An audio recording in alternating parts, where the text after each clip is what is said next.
Welcome in everyone to another episode of the Cover 2 podcast. I'm your host Lawson Turner, and we got some news. We got some Steelers free agency updates, and some of my expectations with what these could entail, and who I think we should also target. So, we signed Patrick Queen yesterday. Well, 2 days ago, being when this is posted.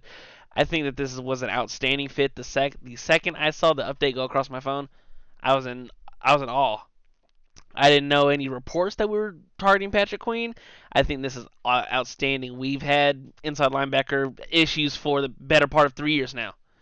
Like, ever since we traded up in the top 10 to get Devin Bush, and he was great his rookie year, but an ACL derailed his career in Pittsburgh, and he was on Seattle last year and didn't do much. And there's reports that, he's now visiting with the Cleveland Browns.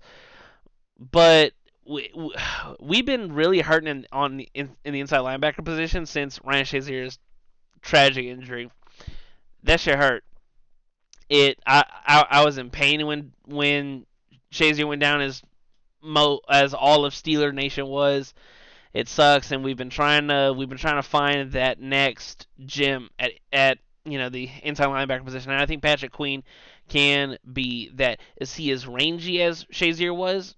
No. You're those inside linebackers that run as fast as Shazier did in his prime, those come once every handful of years. But I think Patrick Queen can be outstanding for a Steelers defense that we struggled at inside linebacker position last year due to injuries. Like, we had Cole Holcomb destroy his knee. Then we had just a plethora of guys. We had a plethora of guys go down with injuries last year. Like, I don't know. I think this is a key. It's really a splash. I think it's a giant splash for a Steelers defense that I can hammer the nail till it's in. We struggled at inside linebacker position last year. Landon Roberts came in and was good. He was good. Landon Roberts had 101 combined tackles, 2.5 sacks, 10 tackles for loss. But he's 29. He's finna be on the athlete's backside of their prime, if you want to say so. Patrick Queen is 24. We signed him to a 3-year deal. He had 133 combined tackles for the Ravens last year, which was second to Roquan Smith. He played and started every game. He had a forced fumble, a pick, 9 tackles for losses, which tied for third on the team. And like I said, he's only 24. So do we know if what we saw last year or the previous years is Patrick Queen's prime? No, we don't. I think he's on the cusp of it, of being one of the best inside linebackers in the entire NFL. We also saw the Steelers make a trade that was Diontae Johnson's been on the trade block in talks of being traded for years now.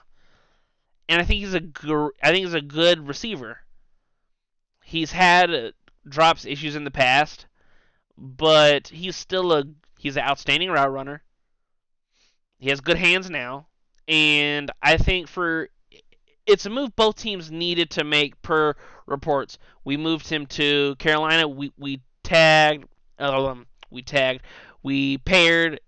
in a 7th for Dontae Jackson, who's a good, slightly above average corner, I would say, to pair him with Joey Porter Jr., and you give Bryce Young a weapon in Diontae Johnson who can separate. That's not taking anything away from the receivers that they have in Carolina. Jonathan Mingo, what's left of Adam Thielen. You get a young quarterback that what I bring up in last video with the Russell Wilson.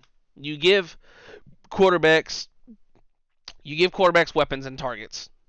And Diontae can get open. He's been doing that since the end of the NFL. He's an outstanding route runner. Great feet. Good hands.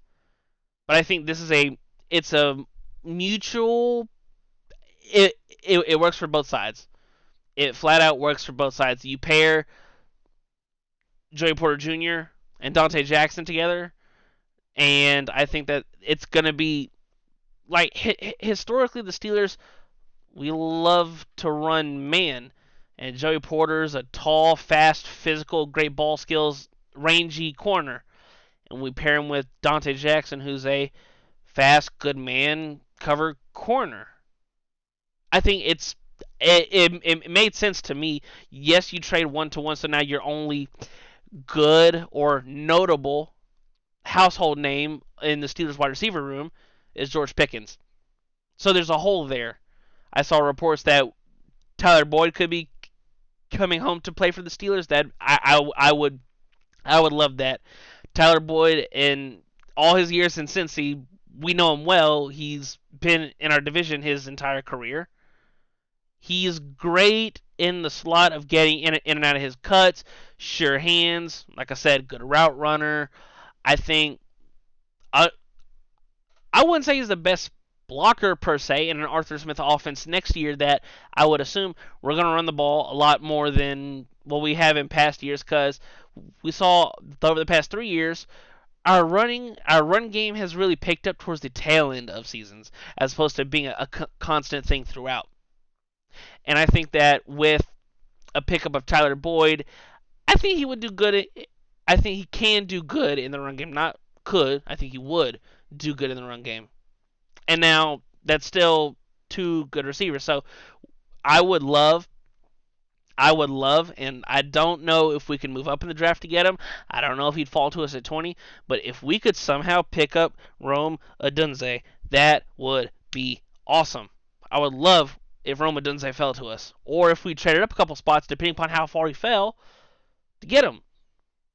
I don't think we'll have the capabilities or facilities in order to pull off a trade like that. But this draft is wide receiver deep. This draft has so many good wide receivers in it. And what do we know about the Steelers? They draft outside linebackers phenomenally and develop them, and wide receivers. We've seen the Steelers take receivers from the anywhere from the first to the sixth round, and been awesome. Juju wasn't a top tail guy. Now, granted, he had AB on the other side, which helped with a lot of his success. And if we draft Rome Odunze, who's been compared to Jamar Chase as a deep down the field target, big, tall, fast receiver, rangy, can get in and out of breaks, I think I think he would be awesome. But with all that being said, we still have there's still a whole lot of names out there in free agency that we could go get. I would love to see us go get a safety such as, let's see, we could go get Quantre Diggs. We could go get Justin Simmons, who I would love. We could get Jamal Adams, who he's on the tail end and he's not the best, coverage safety, but we had issues in the back end because Minka couldn't stay healthy last year. And it's unfortunate because I think that the Steelers' defense has potential to be awesome next year. With the addition of Patrick Queen, Dontae Jackson should help in the back end. If we restructure and bring back Pat P, and maybe if he's okay with playing more of a safety role than a corner role, then I think that Pat Pete in his prime. We knew what he was in his prime. Is he there? No. Could he channel in some of that for a couple plays this season? Maybe, but I think he's good in the locker room, and I think him being an all-time great at his prime, I think he could teach some of the corners or DBs that we have now. So if we can bring in Justin Simmons also, I would tip my cap. Omar Khan has done outstanding since he's been the Steelers GM. He had big shoes to fill when Kevin Colbert retired. But I think that Omar Khan is saying this is going to be the new Steelers. We're going to draft well, just like Kevin did, and we're going to be aggressive. We're going to take swings. We're going to try and do things that put us into put our name in the hat in the AFC. I think all these additions so far has been good, and I am excited to see what new moves are made, and that's about it.